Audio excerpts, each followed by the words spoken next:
wielder of the flame of Arnor.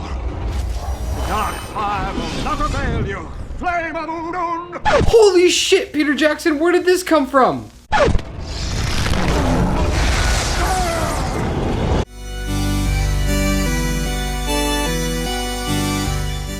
I know what you're thinking. There are hundreds of videos out there about why Lord of the Rings is one of the best trilogies of all time, and I'm a little late to the party. So instead of doing 3 separate videos, I'm just going to cram them all into one video, and I'm going to do the same for the Hobbit trilogy. So I'm just going to speak about my story, the relationship I had with these movies growing up, what I liked, what I didn't like, and how it was one of the biggest gambles in Hollywood at the time, and the fact that it paid off. The year is 2004, and I was 9 at the time. One night, while I was upstairs creating my crossover of Space Jams and Star Wars, please, Warner Brothers and Disney, make that happen. My grandma was watching Return of the King downstairs, and I was informed that I couldn't watch it because of the scary imagery. I didn't grow up with horror movies, so I kind of was a puss back in the day. Being the curious 9-year-old child that I was, obviously I crept down the stairs to get a glimpse of this movie that I wasn't allowed to see. And there he was.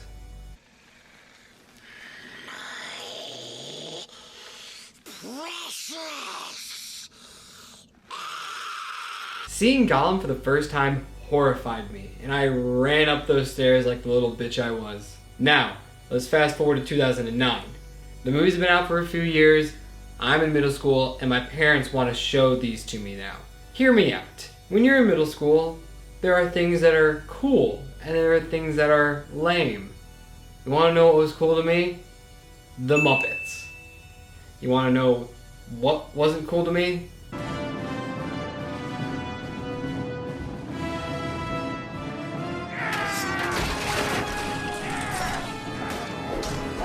So yeah. I didn't get to see this trilogy as a full until I was in high school when I appreciated movies and filmmaking more. My friend Jacob and I watched the entire trilogy in all of its Blu-ray extended edition glory, and we loved every second of it. Oh yeah, look at all of these discs. Extended edition, bonus features, endless hours of entertainment. Oh, baby, yeah.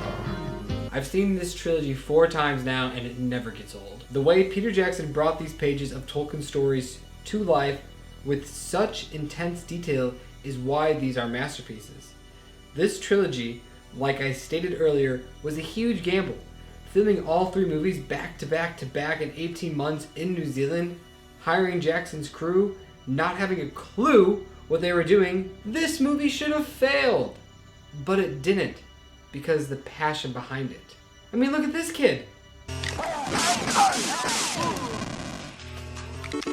mean you have to use your hands? That's like a baby's toy. Who the heck was he? Also, a nobody named Orlando Bloom? Those were gambles in themselves. Mind you, at this time still, Peter Jackson was pretty much known for B-horror films, so what was New Line Cinema thinking? Hey Mr. Jackson, we loved your movie with puppets where they were having sex, doing drugs, and a bunch of unholy different things in the book. We'll give you $3 million to create one of the biggest fantasy books to life. I'll do it! These movies are a big deal. I don't know if I can emphasize that enough. All 3 movies together took home 17 Oscars. 11 of those, I repeat, 11 of those little gold statues, naked guy, do things, went to Return of the King. The extended cuts put together are over 12 hours of pure fantasy magic, and it's amazing. The last time I watched these movies were this previous Christmas with one of my friends who's never seen them before, and I can tell you, they still hold up, even with the first movie reaching its 20th year anniversary soon. Oh my gosh, I can't even begin talking about the groundbreaking technology that they introduced using Andy Serkis and Gollum. It's just amazing. So many actors became household names after these movies and had promising careers after this. Okay, enough. Let's just get into the highlights of these movies. Fellowship of the Ring. Come on, let's all say it. One does not simply walk into Mordor. No, not the meme. This. You shall not The first time I saw that, my entire body, head to toes, was just covered in chills.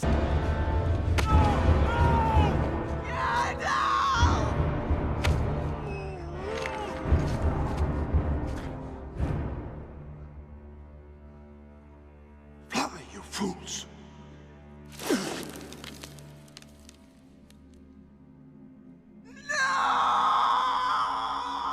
The way Jackson builds up the scene with slow motion and muffling of the voices makes you focus on Gandalf's eyes. It's actually giving me chills just kind of talking about it right now. Everything inside of Rivendell is great foreshadowing for what is to come and seeing how the Fellowship came to be. Finally, the climactic battle with Boromir and the separation of our main cast who wouldn't reunite until the final minutes of the third movie. Damn, I mean, I really haven't thought about that before. The Two Towers, which people say is the weakest one out of 3, but you know what, you can shut the fuck. We are introduced to Gollum and more screen time with Saruman. The Battle of Helm's Deep is one of the most intense scenes shown on the big screen, and for them to pull it off astonishes me. But this has to be one of my favorite scenes in the movie. Yes, precious. False. They will cheat you, hurt you, lie. Master's my friend. You don't have any friends. Nobody likes you. Not listening. Not listening. Give this man an Oscar! Just even a nomination, that's all I'm asking for. That's what we want. We want them to just recognize this man is an amazing actor. Please! Please! One thing that I can see being a negative in this movie is the tree story with Pippin and Merry. It can trigger a bathroom break or dozing off if you're doing a marathon, but regardless, it's still necessary and I love it. And lastly, the return of the king. I'm speechless. They did what the last 2 movies have been building up towards, and it all paid off within this crazy nearly 4.5 hour runtime, which shows you how much of a masterful filmmaker Peter Jackson is. You were holding your breath during every battle scene, gripping your couch as Frodo and Sam are climbing every rock. What more can I say? I'll never forget Jacob's and my reaction during the Mouth of Sauron scene.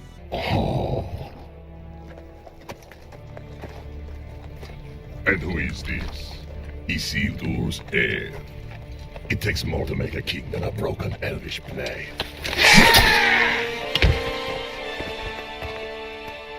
I guess that concludes negotiations. Which, by the way, isn't even in the theatrical release. Why? Now, everyone jokes about the ending, or should I say multiple endings, and how it feels like it's never gonna end. But do you really want it to? I certainly didn't. We just spent 12 hours with these characters and their journey is coming to an end. This scene, though, will always get the tears building up.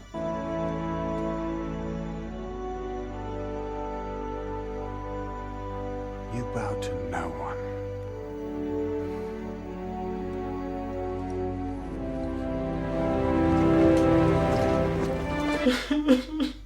In all seriousness, these movies are going to be talked about and studied forever and ever. Peter Jackson, the man that went from this... Coming to get you, bastards!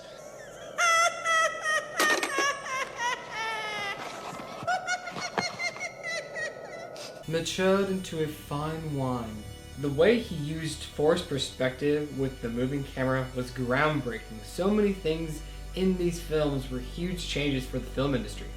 The use of miniatures blending in with different green screen backgrounds and real life sets is amazing. If you ever get a chance to check out the behind the scenes footage, it always brings a smile to my face and gives me such inspiration. Peter Jackson pulled it off, but not just by himself, but with the help of every single person who worked on all three of these movies. These are all of their movies. After watching these films, my dream vacation was to go to New Zealand. I wanted to go see where they filmed a lot of the iconic scenes.